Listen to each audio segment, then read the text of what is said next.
So Scott, hell yeah to the knob. Spider-Man 2099. A Kingston, Ontario mother has now been charged with second-degree murder in connection with the case of child neglect after he was found dead and his older brother abandoned in a squalid apartment. Boys were discovered by child services on worker who had visited the home on Russell Street around 1:55 p.m. on May 31st, according to police. When first responders pulled up, this 5 and 3-year-old was the permanent was naked and had pieces on his feet. The building supervisor told CBC at the time. Their mother was later acquitted, but 5 kilometers away from Napanee, Ontario, and arrested. Under Child's Youth and Family Services Act, CBC cannot report details that identify the woman or kids. The 32-year-old was initially charged with 2 counts of abandoning a child under 10 years old and failing to provide the necessities of life and criminal negligence causing death. The media released Monday that 5 months after the arrest, Kingston police announced that following further investigation by the major crime unit, criminal agents charged an upgrade to second-degree murder. The woman was already custody who abandoned the charge September 27th. In news release 5 days after the child was found deceased, Kingston police said at around 1:55 p.m. they recalled the woman's 54 Russell Street apartment between Patrick and Kent Streets by Representative Family and Children's Services of Frontenac, Leamington, Addison. Charles Kane, the superintendent of the building, told the reporters he was asked by the owner to unlock the door for a home inspection. When he went to the apartment, he knocked and there was no answer. The little boy was in the window waving, and I heard about that. Said his voice breaking the memory. Kane representative called the police and explained they had to wait for them to arrive in order to enter because it was considered a no-notice entry. When officers entered, they found the two boys, 3 years old and 7 months old, alone and abandoned.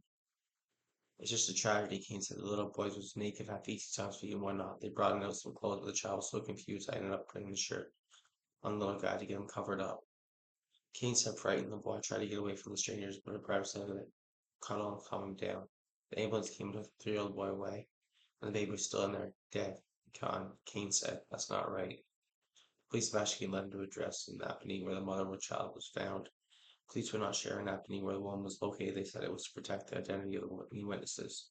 The 30-year-old mother was arrested around 8:15 and charged with criminal negligence causing death, failing to provide necessary life, and 2 counts of abandoning a child under 10 years old. The woman remains in custody and scheduled to reappear in court later this week. While there's publication ban on this case, it only currently restricts the publication of warrants for filtering the bail proceedings out. Ambulance and caution the Wick Center will not be identifying the accused of this case to protect the identity of the surviving child. Case the police cannot speak on extent of any injuries, and has sustained the aspect of investigation is ongoing. But of course, the extent of any injuries, visible or not, either the child is an important part of our investigation, committed to Joel Fisher. The cause of death is also under investigation with the help of coroner in Eastern Ontario. Regional Forensics Pathology Unit. The Lake Center spoke to two boys' father, who confirmed his son's remains at hospital. A GoFundMe has been sent forth from Shelley Anderson, who lives in a nearby woman. And the two boys said she's struggling to sleep at night, thinking of the two boys.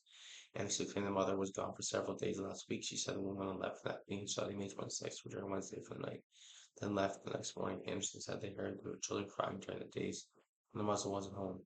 She told me, "Oh, I babysitted for the kids, but the 3-year-old constantly screamed and screamed and screamed." Said Anderson said, "I heard the baby crying, but the other day we didn't hear anything." So okay, they went to a babysitter's home. They found out on Friday the baby was dead.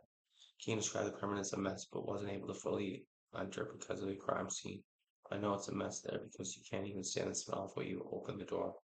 Kane said. Kane hadn't spent much time with the 7-year-old month baby 3 but was always very shy. Anderson and family tried the services of Frontenac Lights and Addison, but we called numerous times by several residents because the 3-year-old was events constant screaming after allegedly yelling at the boy. The mother played her music extremely loud. Anderson criticized them for what she described as a lack of attention.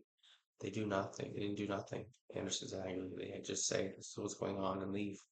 Family and Children's Services Leamington Addison responded to a request for comment on this case. Anderson said she had a mother. She was doing okay and she was okay.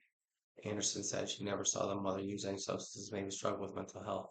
She wouldn't open up to anybody, Anderson. She always seemed so happy when she was with them all the time. She was constantly doing things for them. She was spending money and spending time with them. When I first met her, everything was fine. And then she was like this, a mother of 5 herself. Anderson said the neighbor asked if any of her neighbors watched the boys and she needed to go away. "It's just heartbreaking. I wouldn't want this to any parent. What she did was wrong," Anderson said. "When I sleep in, I keep hearing the baby." Keisha Townsend Gregory Ridge, who lives in a nearby apartment building, called the situation shocking. "An absolute tragedy. People have spoken to me very upset. I'm very upset." Words will fail to express, Ridge said. I have a young son and think about what happened here. Think about my son. It's very upsetting. Anderson moved to tears when he thinks the two boys' fate. You don't leave a 7-month-old and a 3-year-old in the apartment alone. I don't care who you are, Anderson said. If you have any problems, go and talk to someone. Get out of those. Get out for the kids. Go out for those kids. I keep thinking about the kids. I don't even want to live in this building anymore. As this ongoing investigation, police are requesting anyone who may have information with the incidents to contact Fisher at 613-549-4660, extension 3638, or via like J. Fisher at kingspolice.ca. Tim's been provided on today, calling Kingston Police at 613-549-4660, extremely and asking to remain anonymous. So fuck the police all the way, cats like Kirk.